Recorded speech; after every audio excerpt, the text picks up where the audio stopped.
Hello, Chris, and welcome to Real Life Media. Stuart, sorry. Good start.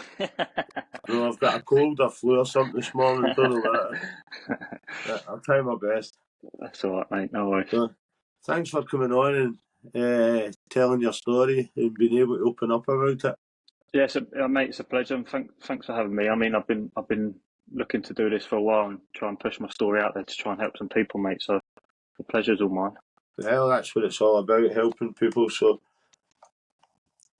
we'll start where we always start. So where were you born and grew up?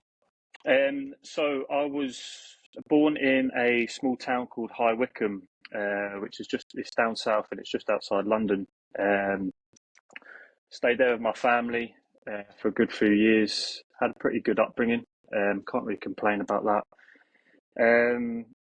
And then, so yeah, went to school down there. Spent most of my years until I was about 16, and then moved away from there to America. But like I said, my upbringing was pretty good. I can't complain. My mum and dad pretty much gave me as much as I needed. I was sort of went to a fairly decent school. Hated it, but done all right.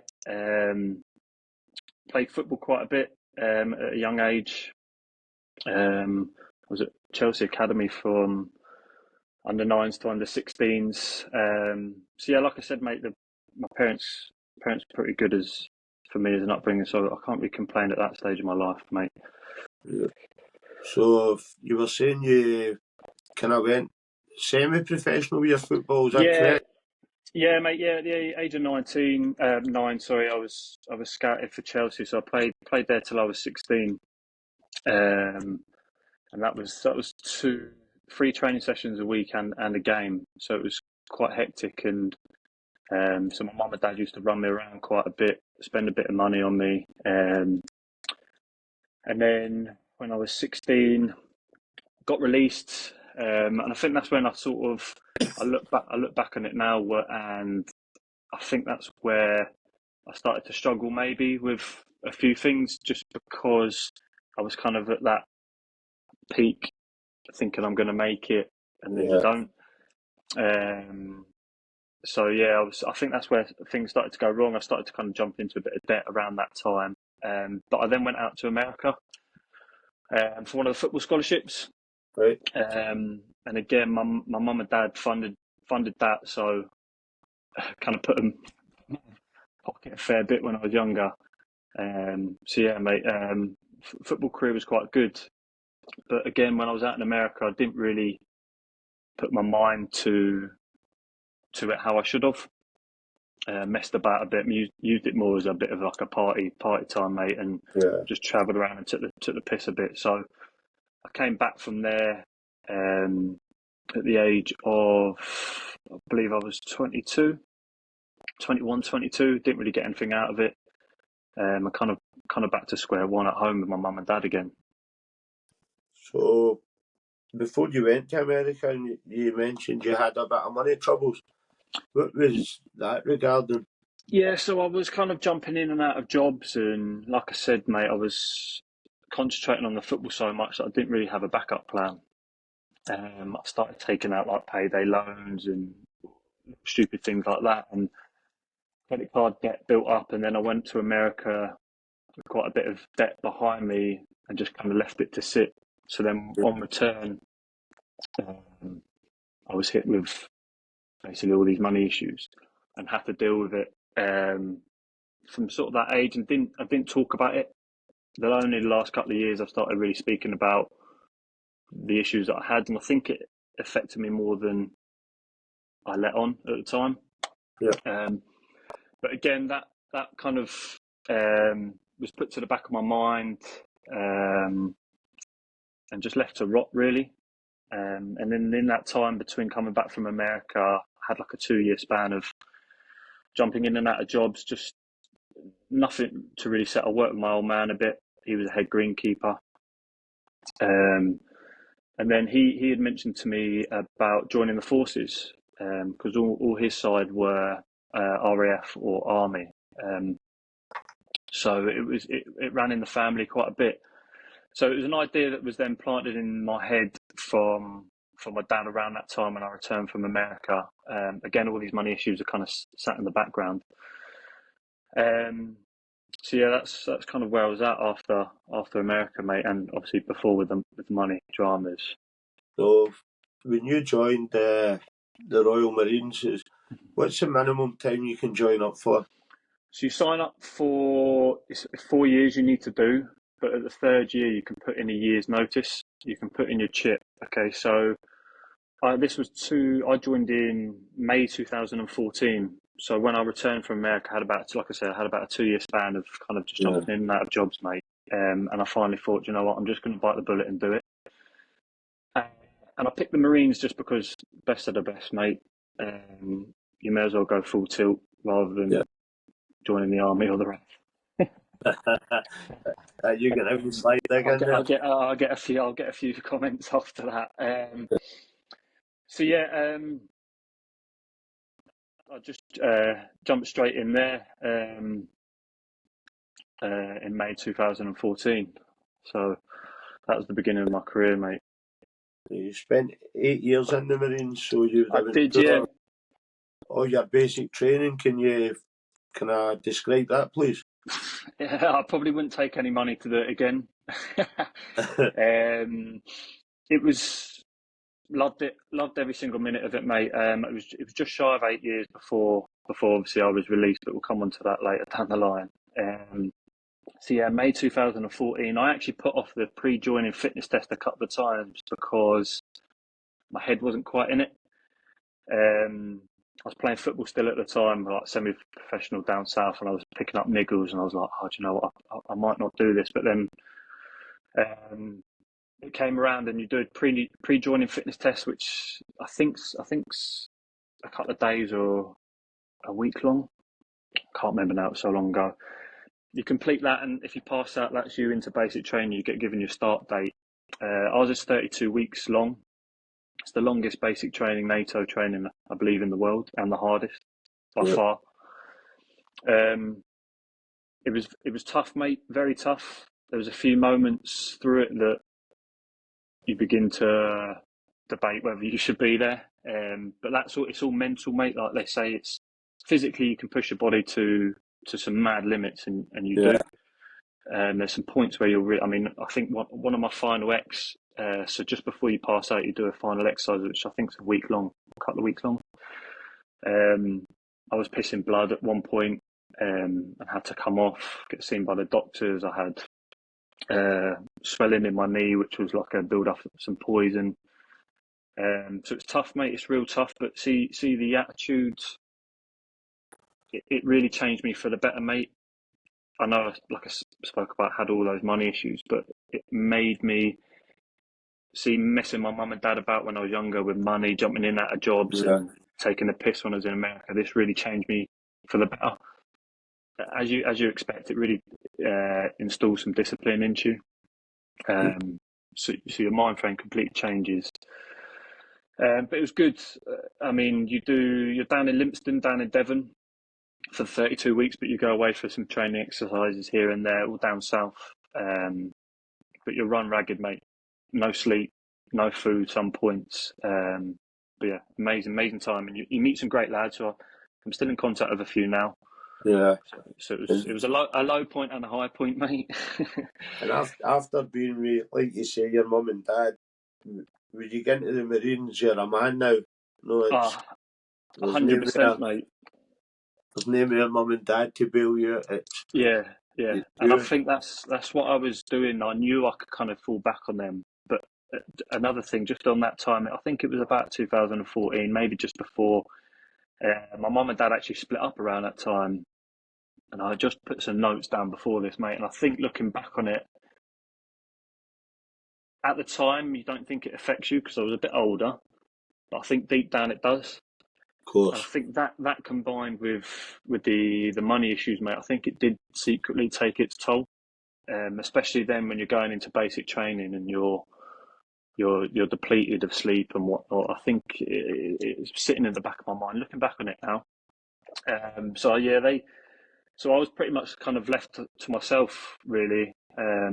my mum and dad had split at that time, so when I was going back on weekends, I was just maybe staying at my mum's, and then speaking to my old man via phone or text. So Yeah.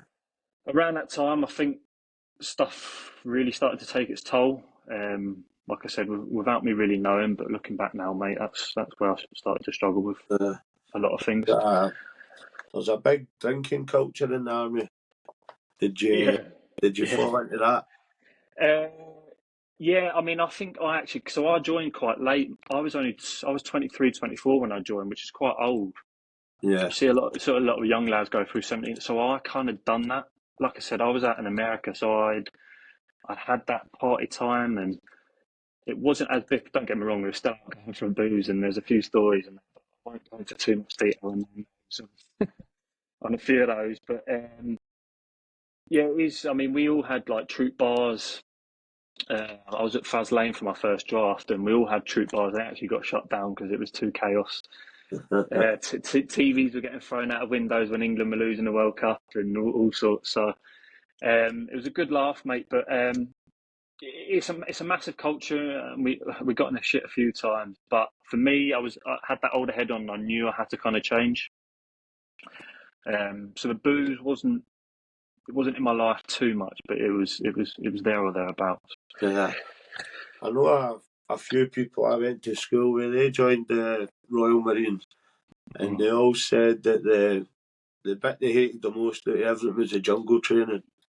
Yeah, so I'd never done jungle, but I did do Norway. So I did the cold weather warfare, mate, and that was after my incident. That was we did it during COVID, so it wasn't as bad because there was quite a few restrictions. But that was 3 months out in Norway, bloody freezing. I think minus God knows what it was, but unbelievable experience. See the things you learn out there from the MLs. The culture of Norway, the landscape is probably the most beautiful place I've been, mate. Really, really good. Hard and harsh. Again, you learn a lot about yourself out there, especially survival. I mean, you get taken, all your kit gets taken away from you. You've got your warmers and what you're wearing, and then all your kit's taken. You've got to build a shelter, sit around a fire, and then you get given a live chicken and a live rabbit that you've got to kill and eat. You get given an onion, a potato, and you've got to basically share that between 6 lads around a fire. So that separates the men from the boys out there, mate, especially in that environment being that cold. But again, what an experience, mate! Amazing. It's character building and building comradeship, isn't it? And I think I needed it. I really did need it, and it was the best decision I ever made. Yeah, I mean, like I said, it was just short of eight years. I was very lucky. My first draft was Faz Lane, and I won't say too much about all the stuff that goes on there, but my first draft was wicked up and down the UK, constantly working with different forces. Spent time out of America working with some of their special forces. Brilliant, mate. Really good, like range packages and all sorts. So I was lucky in my time, very lucky. Did you ever get a chance to people who were going through SAS selection? Did you ever get a chance to hunt them down? What is in do some training with them or speak to them and when they're going through their selection? And so I've got a really close friend who I went through training with. He's SBS. He's currently still in. So I speak to him now and then, and that training's ruthless. Yeah, that's probably one regret I had. I wish I came out of basic training when I'm fresh with all my drills. I went straight into that. Yeah, because you know your fitness level when your drills are going to be on point. It's just all up in here. And I'm hearing the stories from him. It's probably one of the regrets, and obviously you see it all over the internet now. All the boys like Hamilton and all what they've done in their life. It's mega training, mate. Top tier. So yeah, I know what goes on with it, but like again, I never dipped my toes into that world, mate. But I wish I had. yeah. Well, everything happens for a reason. So Exactly. yeah, so you can safely say you served your country for 8 years. Yeah, Under 8 years. I'm proud, mate. I'm very, very proud. I'm a very patriotic person anyway, and I think I needed to prove it to myself and my family. I mean, my mum and my dad, because I let them down so much. I remember my mum telling me a story saying about my old man was going around. A few people had said to him, "Oh no, he won't finish it. He won't finish it." But I did, Yeah. and I think to make him proud and my mum proud was probably one of the most important times over the last few years, mate. And then we'll get to the point where I went the other way. Yeah. So, But that specific moment in my life, mate, was brilliant, amazing, and I think what I enjoyed most, like I said, was making them proud that I had done it. I'm still very proud that I served. I didn't see any action, but again, that's probably a blessing. But definitely. to me, mate, I've done it. I've done enough. Do you know what I mean? And it was just a shame that I had to leave the way I did I eventually. don't. We'll get on to when you left. A Of wee bit course, further on. Obviously, they built up some great friendships in there. Because you're relying on each other. That's mate, especially through basic training, I mean, you're in the lowest points physically and mentally, and then when you're looking to the right and you've got a lad cracking a joke or doing something, it just brings you up a bit. yeah, Like I said, I still speak to 2 or 3 that I went through training with. I'm actually seeing one at the end of March, end of Feb. We're going to be doing a fitness competition in Glasgow together. He served in S Squadron, which was the piracy. So, mate, it was like everyone says, it's like a brother. definitely. But again, there are some donuts in there that you don't talk to. But you pick and choose, mate. And especially if you're going out for drinks with them, then you're then going on exercise deployments and whatnot. Do you know what I mean? You're with these blokes Yeah, 24/7. I So yeah, mean, mate, the bond's good. maybe you're going on exercises. If you're finding something hard, you always have somebody to your right cracking a joke and somebody to your left helping you. So, 100%. I mean, I remember times we're in like a harbour position at night, and you're doing sentry and you're not meant to smoke because obviously the light gives it away at the fag yeah. end. So you've got boys hiding in their sleeping bag, taking two jaws at a cigarette, and so just small things like that, mate. Nothing mad. It's just little things like that, and you just have a little chuckle to yourself, and then Yeah. do you know what I mean? That's you up and away again. So, how did you feel once you'd done your selection and passing out when your mum and dad, was your mum and dad there to, Yeah, I had yeah, everyone there. A brilliant mate. So I briefly touched on it. My final X, my knee, had an infection in it, so we were actually practicing drill for our final parade. King's King Squad, and so I actually couldn't finish it. So I was sat down at the side, but I managed to walk off with the boys at the end. But mate, what an experience! Amazing. yeah, Um, yeah, all the family there. One of my best mates came from down south with his old man. Brilliant, mate, brilliant experience. I just wish my knee was difficult to be able to finish yeah, it, but no, it's good, mate. Really good. And then you're at your unit. Yeah, you're jump between your units for the rest of your career, mate. That's when you start doing all like the proper training and yeah. that.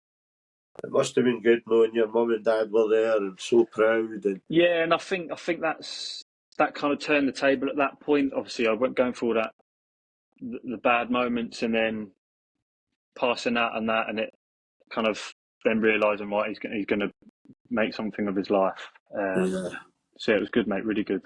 And excellent. they're still mega proud, mate. They still speak to me. My dad's constantly speaking to me about it and my time in there. And sorry, the dogs are playing. And my mum constantly says to me, "Look, I'm still mega proud of you and all this," which is Yeah, good to hear, mate. Really good to hear. yeah, definitely. So you had a fairly good upbringing. You, Yes. you served your country for 8 years, Mhm. and then you somehow, some way, get involved in a situation. Yeah. So again, going back to the debt, this was hanging over my head from when I was about 17, 18, 19, all the way through until I was to the end of my career in the Marines, which was about um, the age of 28, 29, 30. And I never really dealt with it. I was kind of getting payday loans here, payday loans there. Yeah. Um, I think what really kind of broke the problem was I had a phone call one day from my brother down south saying that there was bailiffs at my mum's door. I won't go into too much detail about how or why that happened because that's a family matter. But Yeah. to me, straight away, something clicked and was like, I should be able to be down there and help that situation. But I was up in Scotland at this point, so and listening to my brother's voice, he was quite concerned. These bailiffs were going into my mum's house and started taking pictures of like my gran off the wall and things like that. You know what bailiffs are like, mate. Ruthless. So that was in my head, and I'm looking at myself, going, I'm in problems with money. My mum's struggling. What can I do? And it just so happened that meeting certain people at that time in life gave me an opportunity to earn some money, basically. Yeah. That's where the downfall started to happen. But that's all I Oh, was concentrating on. I was so concerned about helping my mum and helping myself. So, mate, sorry, I'm just going to move rooms to let the dogs. Is that all right? that's fine, mate. Yeah, that's fine. Sorry, mate. Sorry. Um, so yeah, the concern in my life at that point was basically to provide for myself and to provide for my mum. Really, again, my mum and dad are split at this point, so it wasn't as if my dad could provide, and my brother's got his own separate life, my sister's got his own separate life. So I felt like it was down to me to do something. Yeah. So yeah, that's when it all started to go wrong. I was kind of put in a position from my own doing, but I was given an opportunity to be able to get some money illegally. Yeah. So, and that's where it all started to go wrong. Yeah, yeah. So it just so happened chance of the environment I was in. I'd met certain individuals um, who, yeah, provided me with the opportunity to go down the wrong route to earn a fair bit of money that was going to relieve my issue. Yeah. And yeah, so that's when it all started, mate. And to be fair, if you're in a situation like that and somebody offers you quick money, Mate, it was sometimes it's your only option. 100% to me at that point, mate. It was just a no-brainer. It was a quick way out, easy way out. I was going to be sorted. My family were going to be sorted, and then everything was going to be done. I could get out and then go back to normality, but it didn't Yeah. end up like that. Very rarely does. Ah, mate, no. Very rarely does. So you ended up in a serious organised crime investigation. Yes, yeah. I'll just tell you the story. I was basically within the Marines. I was able to access vehicles, and I used said vehicles to move drugs around the UK. Simplest form. Um, got just involved in criminal activity. Again, quick fix money, and was caught back in June 2020. So it was a bit of a mixed bag. It was a criminal civil investigation as well as a quite a deep military investigation. Yeah, it would have been, but the papers always like to blow things out of proportion. There, Yeah, yeah, I of course. I believe, mean, I off the believe back of their this, headline. I believe their headline was using Ministry of Defence vehicles. there was a part in there Uh, that said selling vehicles and ammunition to the underworld, which was a bit well, important, to be honest. It would painted me out to be the next fucking Escobar, but far from it, mate. the Far from mainstream it. media they never let the truth get in the way. Oh, of course not. And that was one of the biggest things. I mean, the I kept it very quiet to begin with. Not many people knew, apart from the obvious who had seen the reports anyway. So then when it came out in the media, it was quite a big shock to a few people, friends, family, especially my fiance's family, because they had really looked after me quite a bit. When I actually should have gone back a bit. I met her in 2016, 17. So we've been together a long, long time now. And her mum and dad had really looked after me while I was up here. So for them to then see this, I was banged up in Govan Jail on the Wednesday for 3 days and then had no communication with anyone. So no one knew what had happened. And I got released on the Friday after getting bail. And it was major, actually, from the Marines picked me up at the jail and dropped me home. But obviously I was faced with her and her mum and dad. So at first I lied, mate, and that's been a big story of my life. I was very quick to just make little lies to get myself out of having to deal with the truth. And I lied to him. I said, I had no idea what was going on, blah blah blah. And then obviously next time I saw them, I explained the situation. Said, look, this is why I got involved. So I think at that point it was on the day that we got detained. The first thought that came into my head was, that's my job done, that's my life done, what am I going to say to my family? And the worst part was those 3 days sat in Govan Jail where you've got absolutely no communication with anyone else. You don't know what's going on in the outside world. You don't know what people have been told. You're obviously thinking the worst. And all I wanted to do was just get out and tell people and just let that truth out and be like, look, this is what's happened and this is why it's happened. So it was a difficult time. Those 3 days in Govan Jail were the worst part of it. And I was on bail for about 2 years, mate, and the unknown was very difficult to deal with. I mean, I kept it. I'm quite good at. I'm a typical bloke, mate. I keep everything very deep. I don't talk to many people about it. My mum will tell you, my fiance will tell you. But there was one time where I had a couple of sherbets. I think I'd been down a pub and had a couple of Guinness and whatnot, and everything just came out, mate. And it wasn't until then that I realised that I was in quite a bad place. A couple of times I had thoughts, the worst kind of thoughts. Okay, I've only spoke to Natalie about this, just because it's that typical thing of, if I do this, it will be done. Do you know what I mean? It was that's where I was going at one point. I was looking back and at thinking, that point in your life, yeah, I've gone from there to down here in the space of a day. I mean, that's. So, and go on, mate, sorry. I know you mentioned your girlfriend's mum and dad, and your own mum and brothers, sisters, and things. Did you feel as if you'd let your comrades down in the Marines? Yes, to an extent.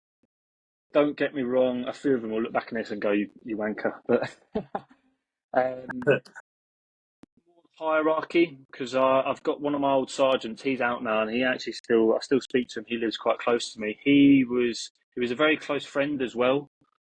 And it was more the hierarchy who had looked after me through my times. Do you know what I mean? I was flying. I was a lance corporal. I'd just been put on a corporal's course. I was literally just about to be promoted to acting corporal the day after this all happened. So I was arrested. The next day I was meant to be acting corporal. So I'd let a lot of people down that had position to put me in a good place. And that's what I thought I struggled with the most, mate. In that sense, from a work sense, at the end of part of me thought, I'm not too bothered about losing my job. This is going to be more important because I'm potentially going to go to jail, which obviously I ended up doing. But it was more my fiance. She's an absolute gem, mate. She's completely opposite of me. She's kept me completely safe. If it wasn't for her, mate, I can tell you wholeheartedly, I probably wouldn't be here, because those thoughts were that high that it was the only option for me at one point, 2 or 3 points. And the problem at that point, I was on the beer quite a lot. I was dabbling in drugs down the pub. It was going the wrong way. And well, you're at a part of your life where going forward the only way is up. Yes, 100%. And then in the space of that one day, you've lost Everything, everything. Everything. absolutely everything, mate. It was horrible. Anybody would be depressed at that point and Yeah, probably have the same thoughts. 100%. And if it wasn't for the people around me, like I said, my fiance, her family, and my family were mega supportive, mate. And I think that a big thing was I didn't want to. I felt a bit embarrassed, but then I kind of came to realise and thought, we spoke about this, myself and Natalie, that the people that know me know that I'm not a bad person or a horrible person. So I shouldn't let people judge me for what I've just done compared to what I've done in my life, if that makes sense. Yeah, I yeah, didn't want to be definitely. judged in that one moment, but you can't help but have those thoughts. You can't help but think, like, people are just going to look down on me, and so they should. Listen, it's a fucking stupid mistake, mate, and it's a bad mistake. Um, but now I'm in a place where I can put this story across to you and say, this is the real me. Do you know what I mean? I Yeah, made a mistake, and as long as I've learned from that mistake and moving forward, then do you I know what I can mean? totally relate. Yeah. My wife, I get sentenced to 8 years in prison, Hmm. and my wife stood by me, Hmm. visited me twice a week, put money on your account, Yeah, they're amazing, mate. They're accidents, amazing. trainers. Mhm. And we wouldn't be Uh, where we are without them. We can't live with them. We can't live without them, mate. I've been with And my wife, I think, I hope she doesn't watch this, I think it's 23 years. You have your ups and downs, but definitely when the chips are down and they're the people who are there for you. 100%. And like I said, if it wasn't for her, I'd be in a very, very dark place. Well, I was in a dark place, but it was her that brought me out. And I think, like I said to you, I had that one breakdown, which was getting close to like a court date, and I needed it. I felt as soon as I let out, I had to ring my mum. I was ringing my mum in tears. I was ringing my brother in tears, and just knew that I'd let everyone down, and it all came at me at once. But then, see, once I got that out and thought, okay, right, the inevitable was going to happen. You just got to buck up your ideas like you did back in the day in the Marines and deal with it. And that's what I've done. So, That's it. And see, you think you let these people down, but really they don't care. They just want to make sure you're okay. 100%, 100%. They don't judge you. No, the ones that know you don't judge you at all. No, I'm the same. There's a lot of people think things about me, but the people who really know me know I would do anything for them. 100%, mate. 100%. And it's hard to it was hard to fathom at first, but once you realise that that's the way it is, then it's a lot easier to deal with. You get older, and it's good to hear another man opening up about mental health issues Hmm. Hmm. because there's a big problem in Scotland with It's huge, male mate. suicides, and Huge. if you could just get these people to speak or ask for help, Yeah. really, I was just checking on the pup there. Sorry, mate. This is going to affect that's you. it. Um, That's yeah, and mate, listen, it only took me to be sentenced and go into such a negative place as what prison is to realise that there's a lot of issues in the world, and yeah, yours is nothing compared to a lot of lads. And then that's what's obviously put me in the position I am now, and why I'm wanting to do what I want to do. yeah. Um, When you're in prison, you see people for all walks of life. yes, oh mate, yeah, You from the see bottom of the bottom to the top of the top, but that. they've You all see got the that wee guy. same issue. You see the wee guy who can only afford a £10 bag of heroin. Who's in the next cell? There's a person who deals in 10 kilos of heroin, 100%, and you yeah, realise we're all the same people. We've just mate, made different choices.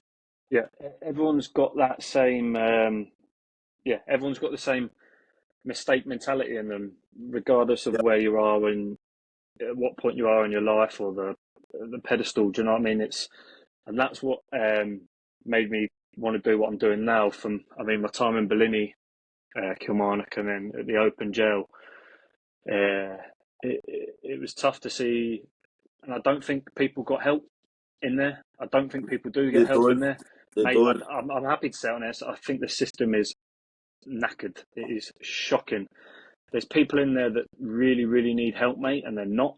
And that's another reason I've wanted to do this, because the awareness needs to be put out that the prison system is knackered, mate. It does not work. It works for some, but the majority it just it's doesn't.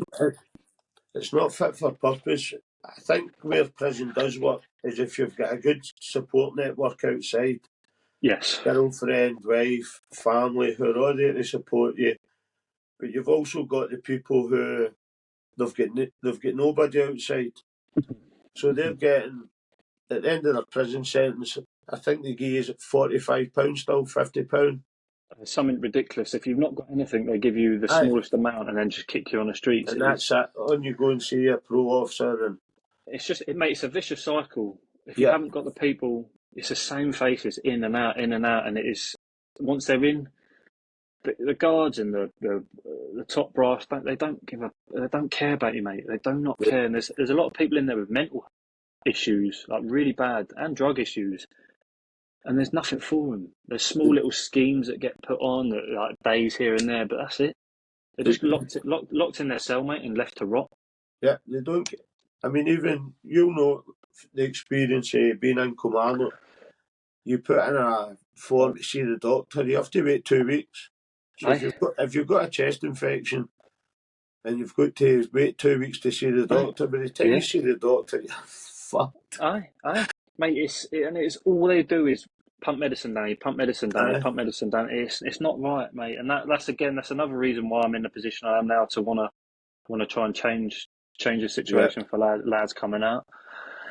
There's people going to the doctor with mental health problems. Straight away, they'll put them on some sort of antidepressant. It makes them worse. Makes them worse. There's 10 times worse, mate. the doctor will no say, right, I'll put you on this tablet short term, but I'm also going to allow you more gym access. Go spend more time in the gym. And You it's know? not like, see, you know yourself, mate. See the amount of time that you get outside or down at the gym. I mean, in Berlin, you could only go down the gym 2 or 3 times if your name was on the list in time. Do you know what I mean? If you weren't quick enough to get out your room and put your name on the list, you weren't going to the gym. And then you were just left to try and shower once every 2 days. So your personal hygiene's rock bottom as well, mate. Which then in turn your mental stability starts dropping. So it's just a vicious cycle, mate. And again, that's why I've chose to do what I need to do, mate. Because I want to try and make a difference to these lads that are in and out. You know, that's a positive that I don't know what you would have seen in the Marines in the way of addiction or people with mental health problems. You've probably seen very little. Well, yeah, I mean, Uh, I came across a couple of my corporals and a couple of my sergeants. You see it in the hierarchy, mate. It's obviously it's a different type of mental health compared to what it is in the jail. I mean, it's obviously more trauma related in regards to like their deployments and stuff. But see a lot of lads who have got that problem turn to the booze, so then it becomes relatable to the jail. Um, yeah, and it's, I mean, for one example, he won't mind me talking about him. And what really changed my attitude and why I want to do things is that I met a guy up in the open jail. He was in for attempted murder. He was coming to the end of his sentence, obviously, but he was an addict for his whole life. Okay, ended up doing whatever he did to his friend. Okay, and got done. I think 9 years. He got sentenced to. When I saw him or met him at the open jail, I couldn't believe it was the same person. I'd never met him before. But this guy, I think he's 40, was shredded, mate, ripped, fit as a fiddle. And obviously I asked his backstory and he said, mate, look, it took me to get that sentence to realise I just need to pack it all in.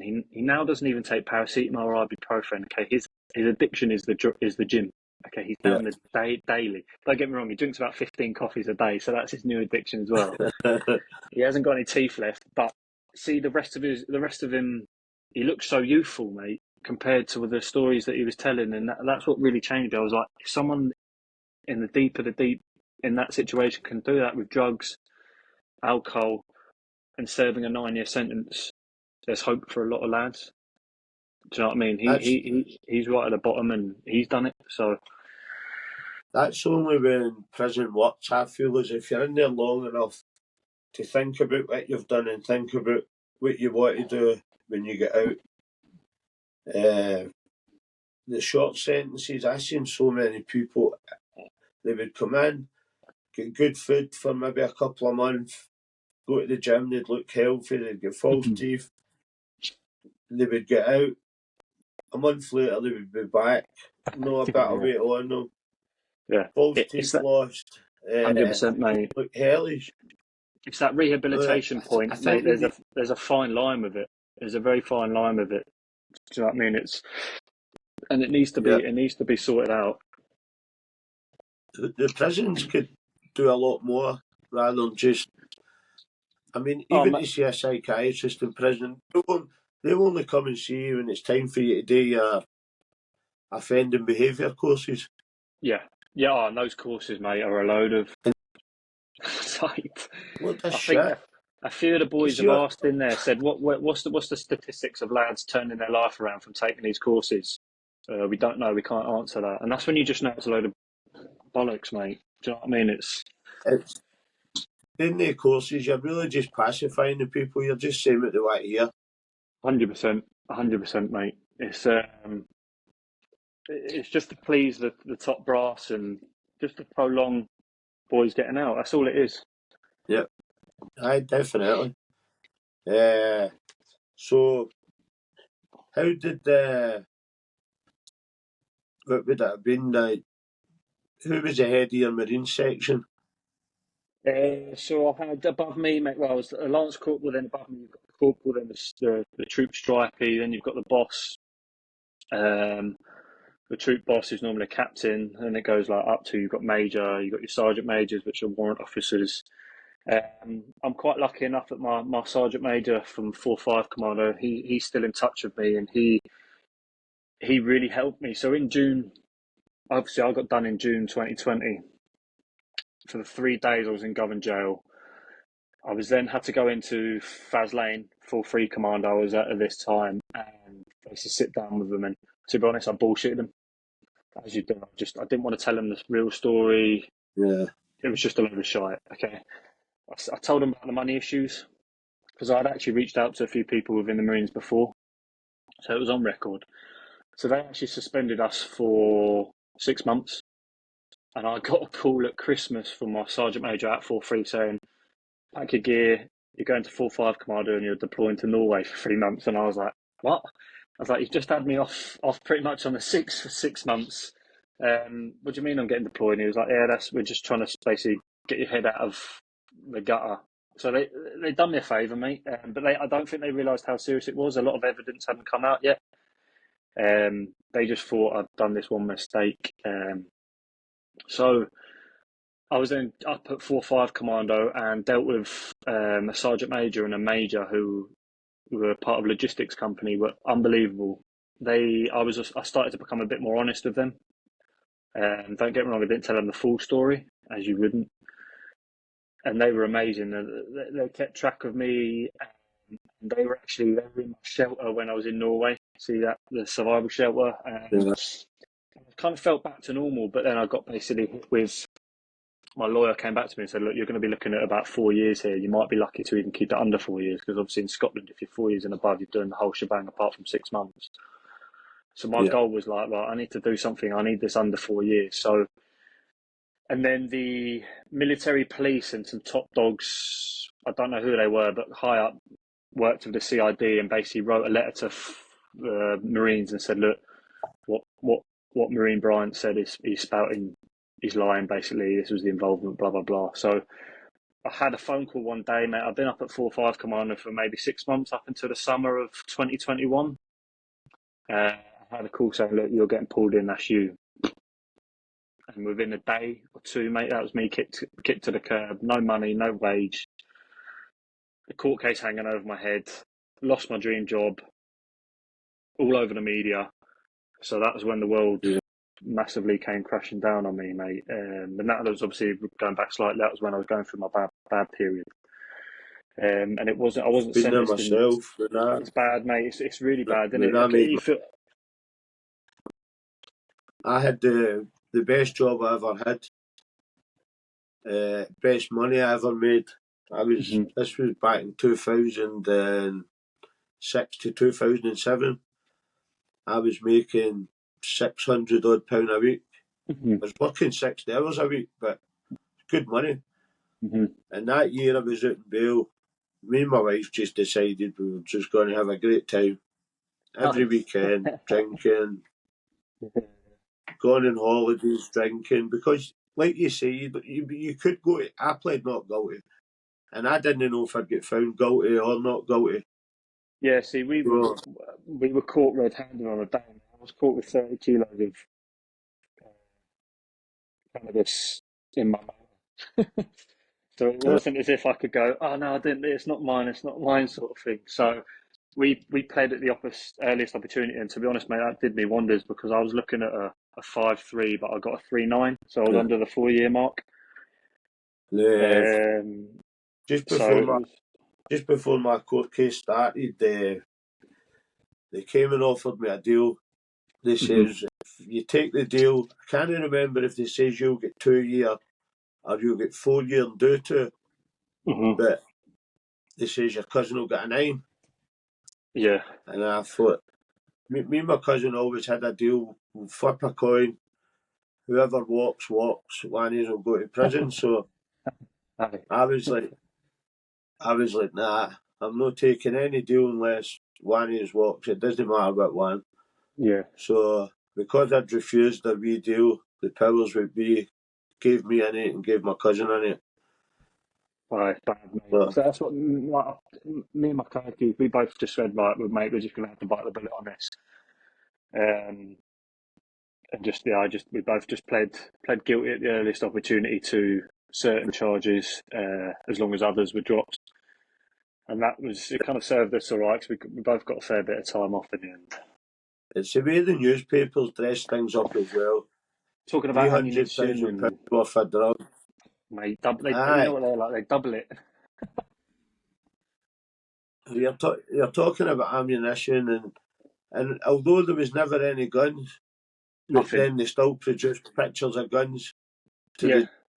the judge. I mean, we walked And up to the first hearing, mate, and the PF started talking about selling ammunition and selling weapons and all this, mate. And you're just sitting there and you want to stand up and go, you're bullshitting, what? Like, but it's just the way they work, mate. It's just the narrative. They try and paint you as if you're the worst person on the planet Earth, yeah, and just pay no attention to your story. And they don't really they don't care. At the end of the day, you've committed a crime, which is understandable, but there's just no, what's the word? You're just not given an opportunity to really explain yourself. I know you probably just don't deserve it, but I think looking at you've served your country for 8 years, both myself and my co-accused. You've done all this. yeah. You never had dramas in your life. You make one mistake, and then you're absolutely shocking, mate. That's it. I mean, that's for your background. It's for everything positive you've done, and then Yeah, you make one mistake and they crucify you. 100%, mate. And and that's when I realised the system is just absolutely. It just doesn't. It's bad, mate. I mean, there was cases. You see a lot of boys' cases in the jail, and you just think, how have I ended up with nearly 4 years sentence? It's just, it's baffling, mate. It's baffling. But I get 8 years for acting part, which means I was there and I didn't stop it. That's basically what it means. madness, That's mate. why they were offering me the wee sentence, and I told them to stick up their arse. And just took it in the chin because I knew I was wrong. So, Yeah, mate. I say all this as if I'm like a saint and I never committed a crime, but I'm not trying to get across that. It's just the way you're portrayed. It's bad. It's not true, yeah. basically. So, obviously, jumping on here and being able to give my story just will hopefully allow people to see see the true side of it all. Definitely. When I got out after 4 years, going for job interviews and you had your CV and they would say, right, so where have you been from 2007 to 2011? And then you'd have to explain what happened. And a lot of the times you didn't get the job just because of that. Mm-hmm. I never complained about my prison sentence. I knew I'd done wrong. Oh, 100%, And actually, mate. Take it on the chin, didn't you, and just deal with it. In the last couple of years, I started thinking about what I'd done and started feeling remorseful. Mm-hmm. So I'm glad it happened. Mm-hmm. I know that might sound crazy to people, but it's been a huge blessing for me. It's probably been the best thing that's happened to me. It sounds so. People look at this and listen and go, "What?" But honestly, mate, see my outlook on life, my mentality, my fitness, my relationships have just skyrocketed. Everything's just sat perfectly in place because of this.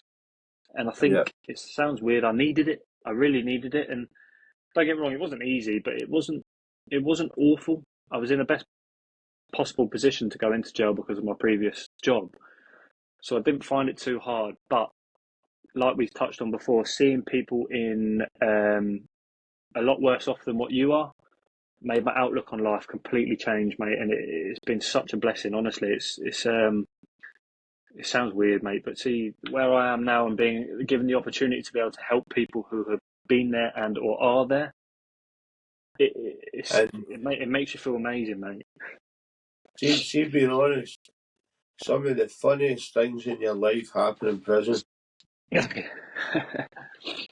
some funny things that happen.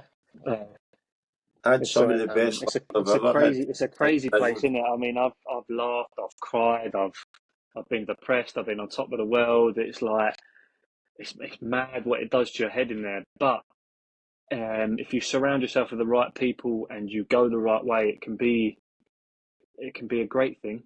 I know that sounds stupid. I'm not saying this because I want people to commit a crime and go to jail. Don't go to prison. Yeah, don't. It's fucking awful. But I'm trying to just bring the positives out of the whole thing from my point of view, and to then push myself out to help people, mate. That's what I'm trying to get at. I don't want to go back. That's my goal. Try to get people to open up about mental health, people with addictions.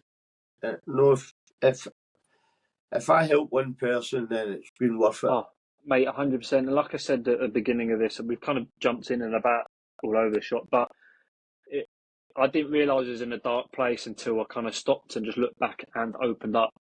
Okay, drinking, taking drugs, knackered with debt, committing crimes. You don't realise you're in a bad place until you open up about it and someone says, what was the cause of this? And then you look back down the line and go, fucking hell, right. I've messed up as a potential professional footballer. I've got debt. I've messed my mum and dad about for money. My mum and dad split up. Do you know what I mean? You look back and you see, like, these are all the potential trigger points of why I ended up where I did. And my point is I want to try and help people understand these. Don't get me wrong, I'm no mental health guru. I haven't got any qualifications. But from my own perspective, to look back and go, okay, this might be the reason why I'm struggling. And to talk about it, especially in blokes, mate. We all know that the stigma around it is massive. But I think you need to go through the experiences to be able to help people who are going through something similar. 100%. You can't learn these experiences for a textbook. No, and that's why I wanted to do what I've done, because I believe I'm relatable to people. I've fucked up in life, right? But I've gone out the other side, and I really want to try and show youngsters, especially because the way the world is these days, is that try stay away from the bullshit. There's so much opportunity in life that you don't need to go down the wrong route. You really don't, and it's just a case of talking. Do you know what I mean? Even if you're 14, 15 and you're struggling with something, just speak about it, and it will make life so much easier. I get sexually abused when I was younger. It only happened to once. It gave me that butterfly feeling most of my life. And then I got to a stage where I just get fed up being scared. Yeah. So the way I reacted was with anybody that gave me that butterfly feeling, I just resorted to violence. Yeah. Which I've got a lot of regret. When was it you did you get to a point where you maybe realised that was the reason you were doing that? Do you know what I mean? Was there like a... I got to that point in Castle Huntley.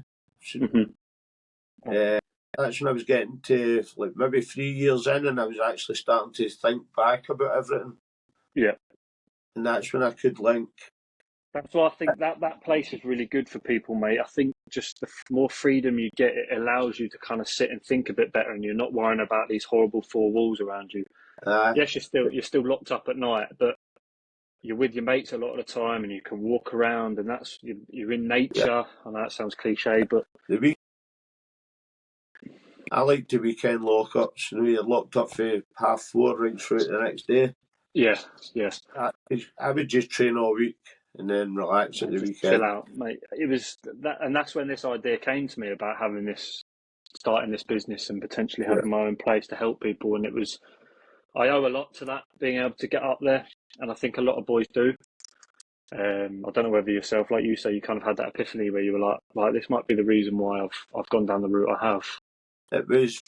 I don't know if you ever spoke to Diane, if she was still there, the mental health worker. No, I don't think I ever spoke to her. There was quite a lot of ex-forces, so I worked with them, but I'm guessing you used her. Yeah, it was Diane who would get me to question things, go back and question things, and then I finally realised, you know, before a fight you get the adrenaline, the butterflies. That's when I linked.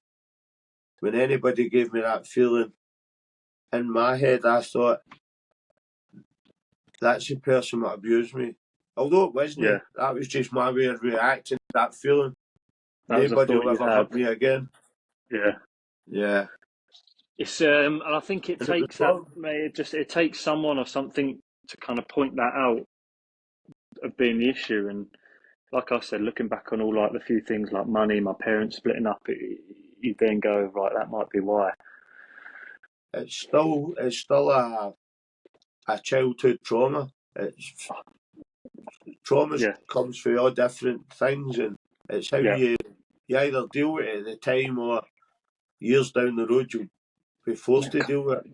It'll come back and haunt you. And I think that's what I was speaking to. I've been working with, when I was in Kilmarnock, a lady called Alison. She won't mind me mentioning her. She's been brilliant for me. She works for Veterans First Point, and she said, you kind of look at recovery and you think recovery is like addicts or booze or whatever, but recovery could be absolutely anything. You could be mourning a death of your family. You could be like what we're doing, recovering from jail, just their time in prison. So it's so broad, and that's why I want to try and reach out to people and say, look, you don't have to have like an addiction or a problem. It could be something so small or big, obviously, that's causing the problem. Yeah. And I think people need to realise that. Especially people here and now where mortgages are so high and wages are not going up with the mortgages. A lot of people out there feeling, I don't want to let my family down, and that's a big, big pressure to live with every month. I need to pay this. And that will take its toll on a lot of people. 100%. And and that's obviously where I went wrong. I went down, instead of asking for help or seeking help, I went down the criminal route, which was obviously the wrong route. And that's what I'm trying to get across. That's what I'm trying to get across to people. You will always get caught. It will always bite you in the arse. So just don't do it. Just ask for help. It's so simple. If I just asked for help, I would not be in this position. Do you know what I mean? So there's something I want to ask you, and it's right. So you went away in your wee jolly in your van to do whatever you were doing.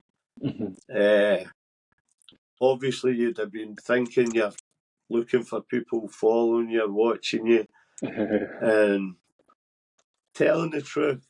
When you pulled into wherever you pulled in, Mount Vernon, and these people are so professional, they just appear for everywhere. It was. Did you get a fright? I'll tell you, it's quite a funny story. I was I was inside the van, and as I opened the shutter doors, my co-accuser stood on the outside and went sheet white. He went, mate, it's the coppers, and I went, shut up. I thought he was taking the piss, mate. They stormed round us. I'll tell you a little funny story. I don't want to mention him too much, but he obviously we're both still in the Marines, so we're pretty fit lads at this point. He bolted and took a chase, and it took forever for them to get him. But he finally gave up. They didn't catch him, so they were shouting his name and all sorts. And he later told me, they was like, they didn't fucking catch me. I stopped. Anyway, they come walking back, and it makes me chuckle. The coppers have got broken glasses. Their walkie-talkies are smashed. They've got grass hanging out their hair. And it was late. I think we got we got rearrested a few months down the line when all the evidence come out, and they said, you know, when we took that chase, one of our colleagues broke his arm. So it still makes me laugh to this day that we kind of slyly got one over on them. Do you know what I mean? It's amazing how they came out of nowhere. And I look back on it, and I drove into the cul-de-sac, and I remember driving past a geezer that was just plain clothes and had a balaclava over his face because it was COVID at this point. So I didn't think anything of it. Everyone's wearing masks, and it was that. Within 20 seconds later, that's the geezer that was fucking. Do you know what I mean? Coming around the corner, yeah. but I'd be lying if I said my ass didn't drop out the floor for a split second, mate. You're on your stomach as fast as you can with your hands straight out. The problem is, I had nowhere to go. I was stuck in the back of the van with all the gear. My mate's done a runner, and I'm like, oh my god, what am I? I was like, oh, I'm caught, mate. Do you know what I mean? So I love it. I was still in military rig, so I think they got half a shock as well, because they were like, they basically said to me, I had like a USMC tee, and I was quite fit at that time. They were like, I had a shaved head. And they kind of got like a little thing. They were like, Fuck it, we're happy both of you didn't run, because I don't think we would be winning that chase. So it was a good laugh, mate. We look back on it now. I spoke to our mate's old man the other day on the phone. We just laughing about it. It was just funny. You've got to find humour in it, because of course, mate, it is what it is. That's one of the Marines' things. It's cheerfulness in the face of adversity.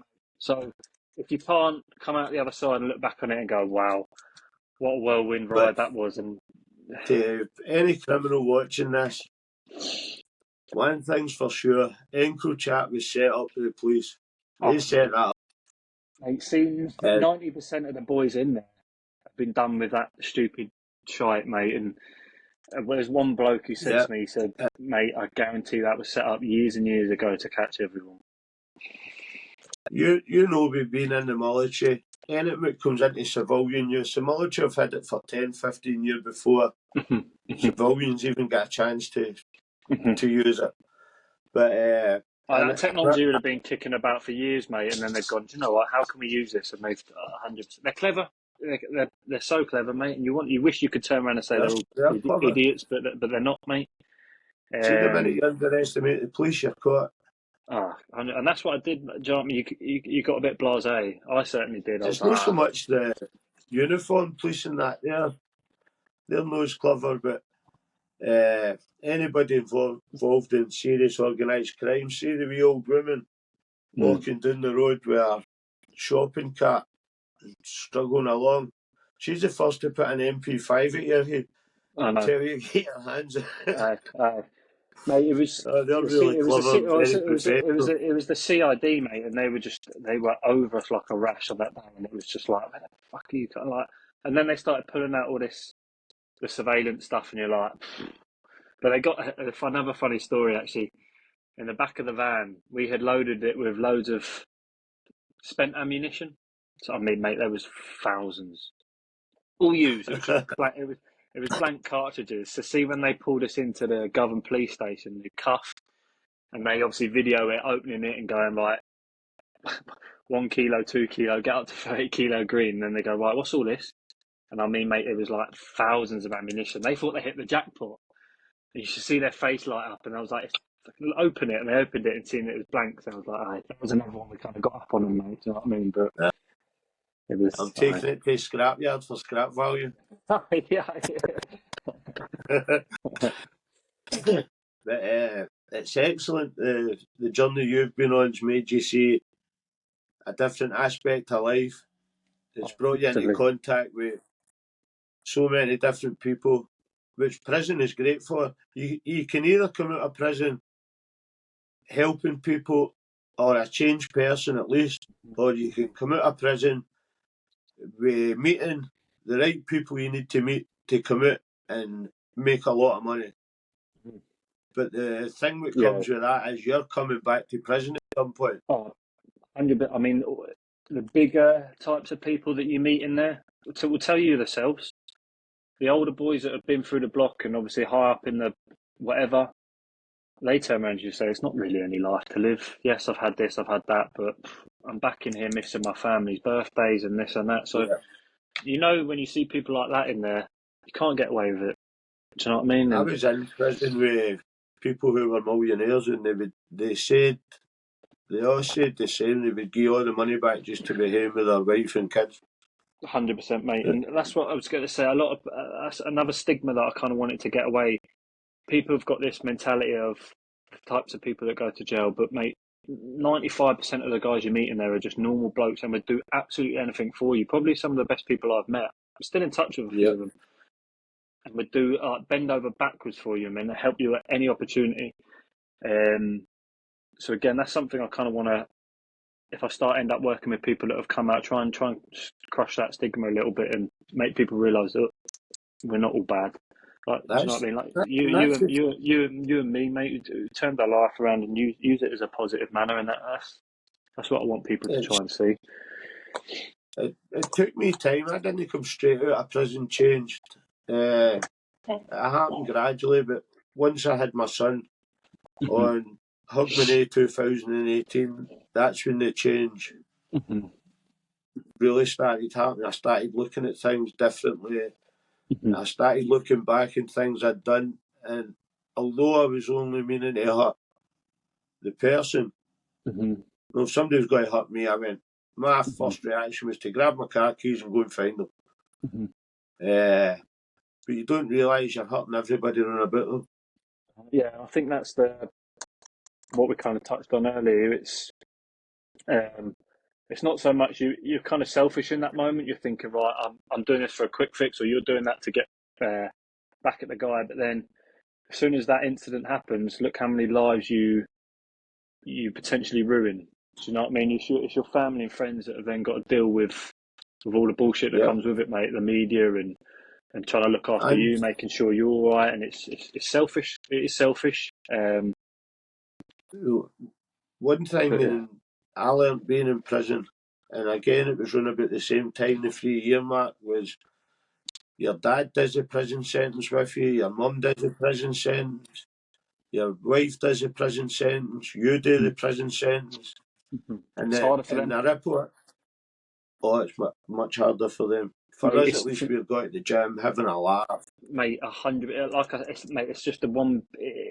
For us, it's depending on who you are. It's easy. You can make it easy in there. You haven't really got all the outside bullshit world to worry about. It's just you, those four walls, and getting on with your time. They've got to deal with questions, the media, the struggles of the financial struggles. Sorry, which again was a massive problem for my fiance, but we managed to get out the other side of that. And I just want to mention, I've only touched on her briefly, but mate, she's been my saviour while I've been in here. Like, I can't big her up enough. She'll probably laugh when she sees this, but mate, it's during that time on bail, she saved my life. During the time in there, she saved my life, and she's backed me 110% since I've got out, mate. She's like, you need to go and do this, do it. I've got a good feeling. So I did just want to jump in and say I haven't mentioned her too much, but she's been my saving grace, mate. My wife's been my guardian angel. For we start, I met my wife was running about the party drug scene. I was the good old days. She wasn't. But got to a stage, she gave me an ultimatum. stop all this or we've got no future. And I did. I went away for a couple of weeks and come back, and that was me. I just kind of camped in a bit. I think that's the Then same I with me. ended up, She's got a heart of gold, mate, and she's a bit naive to it all, but she'll laugh about that.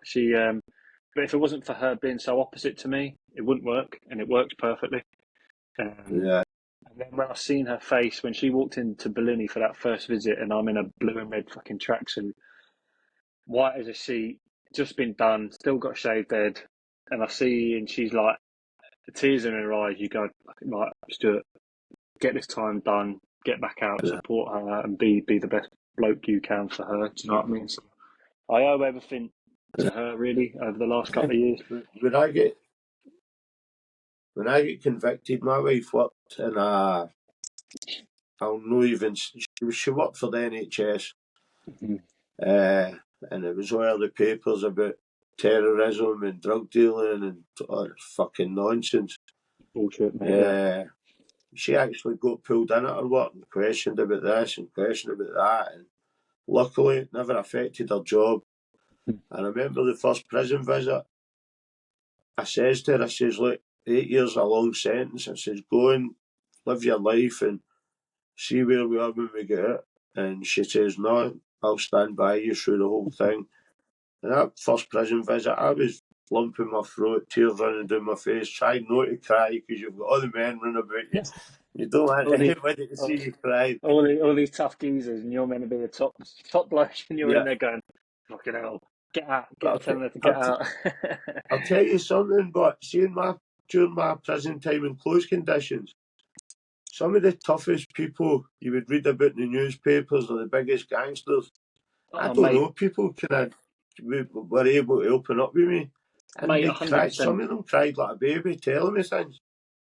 I think you find that a lot, mate. I think because of the environment it leads to blokes doing. You've got no one else to talk to, so if someone wants to open up, they're going to have to, mate. And you soon realise who's honest and who's not in there.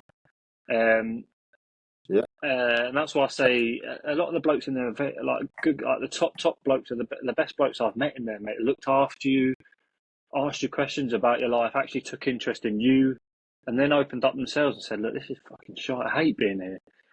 Because you kind of look up to them a little bit. Do you know what I mean? As these big blokes, but they're just normal men at the end of the day that are going through the same issues We're we all all are. human. It doesn't matter how big your muscles are or how much money you've got, that emotional bit in your brain is the same size.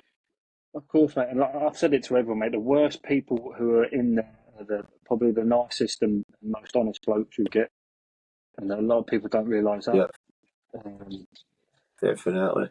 So yeah, especially life sentence prisoners. A lot of them have rehabilitated themselves and they've still got 8 years to go before they can even apply for parole. There was someone in there that was doing a 30 rec, and he was probably the nicest bloke I've ever met. Yeah, nicest bloke I've ever met, and he's. Do you know what I mean? That's his life. I can honestly say throughout my whole prison time, there was very few people I disliked. It didn't matter. Because you don't need to associate with them. Do you know what I mean? The ones who the reprobate, well, the plonkers, you don't need to associate with them. So that's the way prison. See, like in civilian world, if you don't like somebody, you'll maybe still say all right to them when you pass them in the street. But in prison, you make it clear for the get-go. You don't say all right, you don't say good morning, you just completely ignore them. 100%. Don't get involved in the bullshit that goes on in the jails, and you'll keep yourself right. I had a job down the gym. I come out of prison with the same attitude. Like people I don't like, I'll not speak to them. I just completely ignore them. I'm the same now. I'm black and white with people. If you've done me no favours while in there and didn't give a shit while I was in there, then your time's nothing to me. It sounds a bit bad, but why waste your time? I'm concentrating on me now, my family. So do you know what I mean? People who aren't worth your time aren't worth your time at all. So that's another thing you learn in there. I think prison gives you a good bit of discipline in that sense, where if somebody doesn't like you, don't speak to me, and I'll not speak to you. And if somebody tries and growls at you, be smart. See, if you smile, it drives them fucking nuts. So you're ruining their day just with a smile. I hate it. I hate it. But moving on to where you are now, so obviously you've been to prison, you've learned your lesson, you've got a 5-10 year plan. So let's let the viewers hear about that. Well, like I said, mate, the whole prison time was a blessing. It's put me. I'm lucky enough and grateful enough to be in this position to.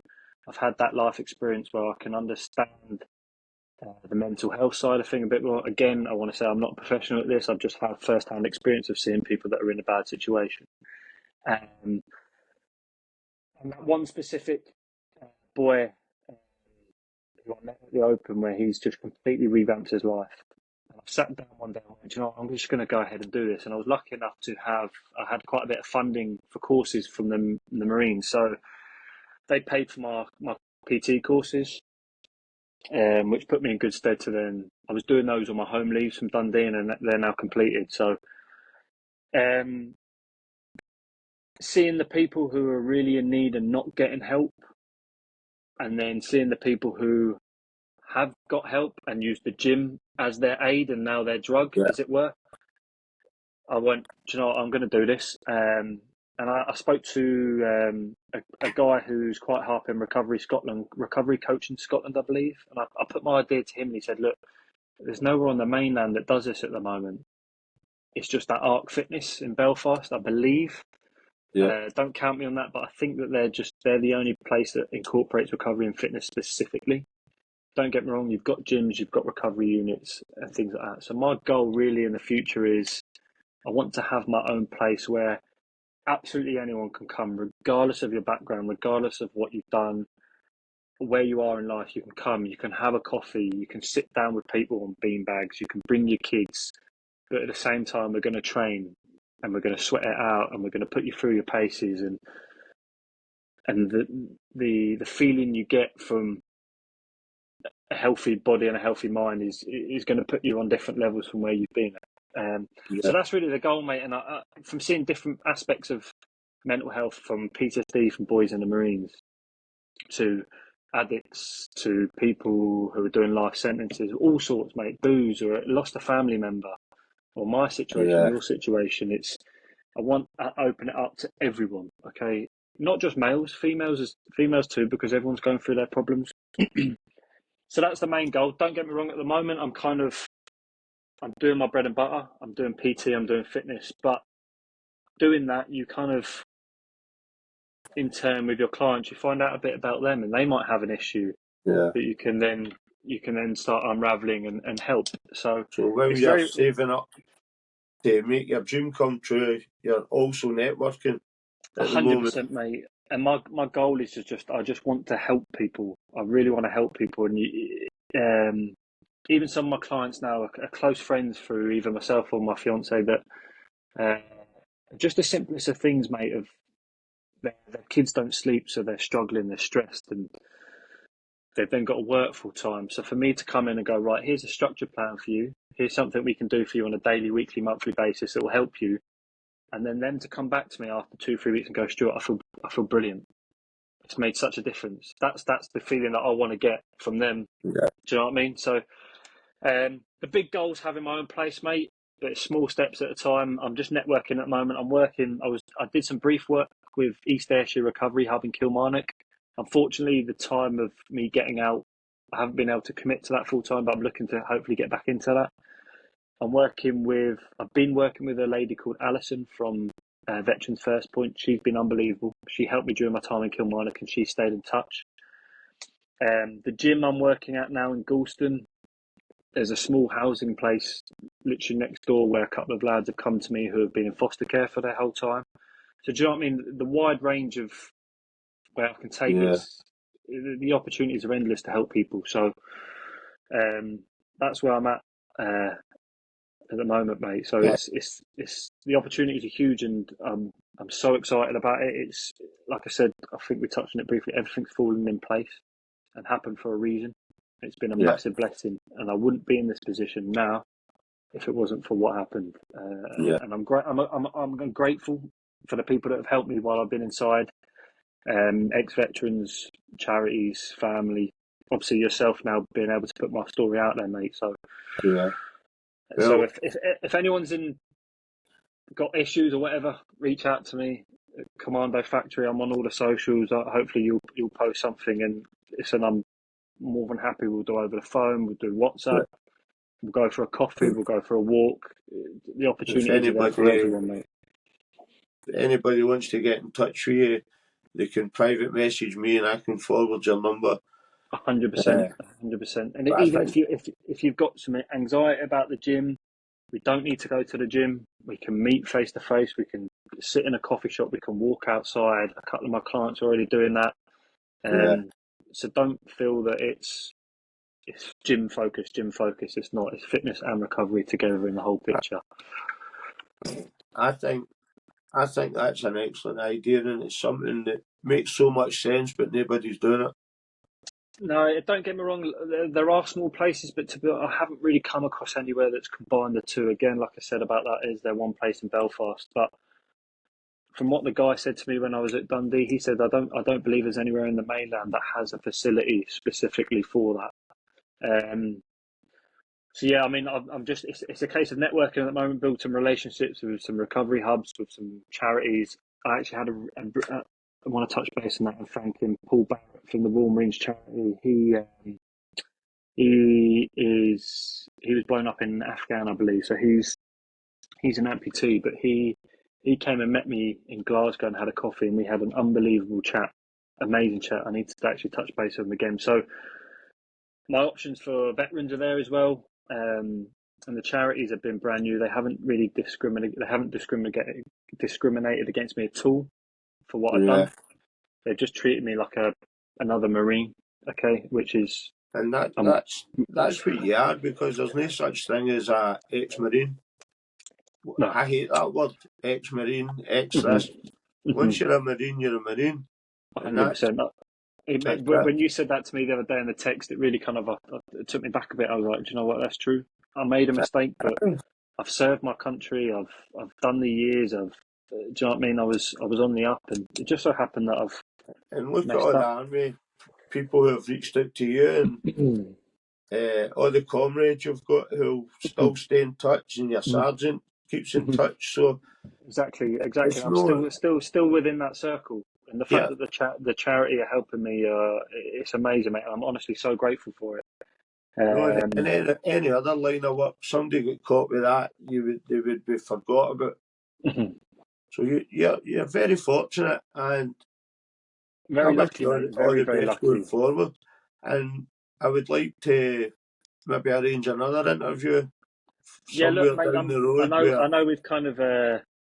I was a bit taken back at the beginning of this, and it might have seemed like we've jumped about a lot. But the whole backbone of the story is that people can be at the lowest of low and still come out the other side. Okay, and definitely, that's the main story I want to get across. But mate, I'd love to touch base, see even 3 6 months down the line, just to see where I'm at in my life, where you're at in my life, your life, and yeah, we can reach out yeah, and see how many people we can help from this, mate. This is a perfect little platform for me. I've been wanting to do it for ages, so just from me, mate, definitely. I appreciate you giving me the opportunity. No, I appreciate you coming on, because you coming on here helps other people. So that's what it's all about. All And right, that's the goal, mate. That's the goal, to try and help as many people as we can. hopefully, between yourself, myself, the addiction centre, the council, arrange some sort of funding to Well, even help you. that's what I'd like to. I probably, to be honest, for me financially, because of my past, I'm not going to be able to do this on my own. So I want to give back to people to then be able to maybe get a sponsorship or funding or whatever it may be to join and get this facility good to go in 5 years or whatever it may be. But I just hope people understand and see that it's coming from a good place, and that we need to make this happen. We need Yeah, to have a facility that combines it all, because I mean, just an incident recently, I was doing a personal job for a friend who was cleaning out a flat, right? And the person who had been in there was an ex-forces, and he had just been shoved in that flat and left to die. Okay, he had an alcohol problem. He's not with us anymore, and he just the flat was in a horrendous state. And again, it made me relate to this. I was just thinking, where was the help? There was none. People would have known that he was in there in that condition and received fuck all, mate, and it's not right. Yeah. And he's now passed away because he didn't receive the help. And it's terrible what's happening in our country, that people can't get looked after they served our country. I'm lucky, but a lot of people aren't, mate. Addiction centres, they are right. They do an excellent job. It's just nobody really shines a light on the fact you get into hospital and break your ankle, they fix your ankle.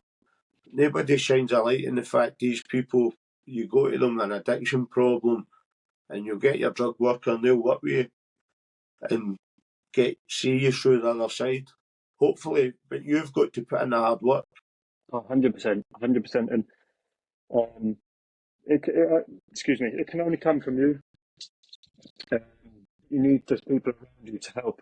It's not made that obvious that there's help there.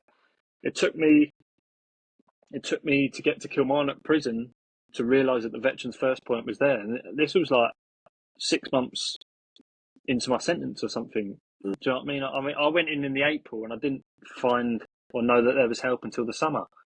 And that's not right. Not me personally, but just everyone. Do you know what I mean? Just a lock-up prison, innit? Oh, Bellini was horrible, mate. 23 hours. Luckily, I was with my curfew. That's another funny thing. He hates tuna. You know, you can get those little tuna pouches. I love it. So I was buying it and I was standing up, having to eat it at the window and then throw the packet out the window because he can Making your noodles with your kettle. Mate, it was funny. And then the pan's right by his head. So every time I'm using the pan, he's fucking gagging and then he's gagging at my tuna. It was a good laugh, mate. Yeah. But fucking Bellini's a horrible place, mate. A horrible, horrible place. But it's a good experience and it's a good story to tell the kids if I have any, or the grandkids or whatever it may be, mate. So. Well, that's it. But yeah, I think we'll kind of wrap it up here.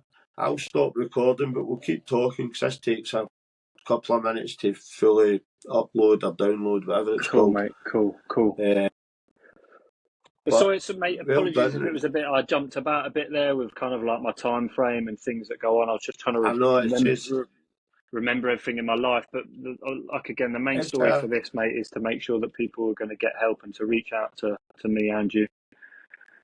That's the main point, is you're in a good enough place mentally where you've come out of prison, want to help others. Mm-hmm. There's some people go off the road their whole life and it takes them a long while to get to where you are. 100%. It took me a lot longer to get to where you are. And you feel better for helping people. It's a natural high when you help satisfaction, somebody. mate. See, even if I'm just doing a 40-minute PT session with someone and they're coming out of it going, and they haven't got issues, and they're coming out of it going, mate, that's brilliant. Even just the smallest things like that. I mean, like the other day, another example, I was PTing a client, and a new client that I've had a couple of sessions for, an older lady, just tapped me on the shoulder to say hello and was excited that her husband was in signing up. It's just small things like that you had someone say hello to, that you're changing their life. It was brilliant, mate. It was so satisfying. I came straight home and told my fiance, I was like, she came and said hello to me, and it was brilliant. It was a nice little satisfaction, mate. Just the smallest things like that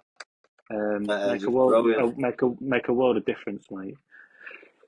I've been spending about the last year helping certain people with problems with the council and things, and I don't speak about people I've helped. It's not for me to speak about it. It's for one day when they're ready, they can speak about it or whatever. But this is ideal for me because even with having heart failure, if I'm not feeling the best one day, I can still come and sit here and do a wee interview and talk to someone. Good, mate. Good. The word there. Well, it's good to. It's good to open up. No, it's better, mate. It's good to hear that you've been through it and you're out the other side and you're doing this, mate. See, just your story, everyone's story, that they can provide for other people is brilliant. It's good, and I'm so grateful that I came across your Facebook. It was a weird thing. It's a perfect timing. I've been speaking to people about it. I was like, I need to jump on a podcast, try and get the story out, or something like that. And all of a sudden, you pop up, and I'm like, yeah, it's perfect. What's that? It's weird how Everything things work, happens for a mate. It's reason. weird how things work, mate. I'm really, really glad you come on. So thanks very much. And ecstatic you're in a place where you mentally you're ready to go and physically you're able to help others. And that is a fantastic place to be in life. So well done you. Thank you, mate. Appreciate your time as well. Thank you very much for having me on. It's been brilliant. No, I've enjoyed it. It's my not first one. I was a bit nervous at the start, mate. I was kind of rambling on, but I know. I probably missed bits and pieces, but hopefully we've got the main The agenda point. across, mate. Aye, that's the main point. Ask for help. If you need help, ask for it. Yeah, 100%. There's help there in so many different ways. If you're anybody with mental health issues or speak, message me, tell your story if you're ready to tell your story. And hopefully with the plan you've got, it's a very good plan, comes together, and hopefully you'll get some sort of funding to help you. I'm hoping so, mate. I'm hoping so. I'm willing to put in the hard work and get it over the line so we can really start helping. I'll certainly try everything I can from my side to see what I can look into. Thank you, mate. Thank you. And I'm pretty sure you'll get there. I hope so. Fingers crossed, mate. It feels good. It feels like the right time. So I'm optimistic about it, mate. Very, very much so. Definitely. Right. So thanks very much. Like I said, I'll stop the recording, and then I think we need to wait a couple of minutes till it says complete. Yeah, that's and fine, then we're mate. good. Happy day. Perfect.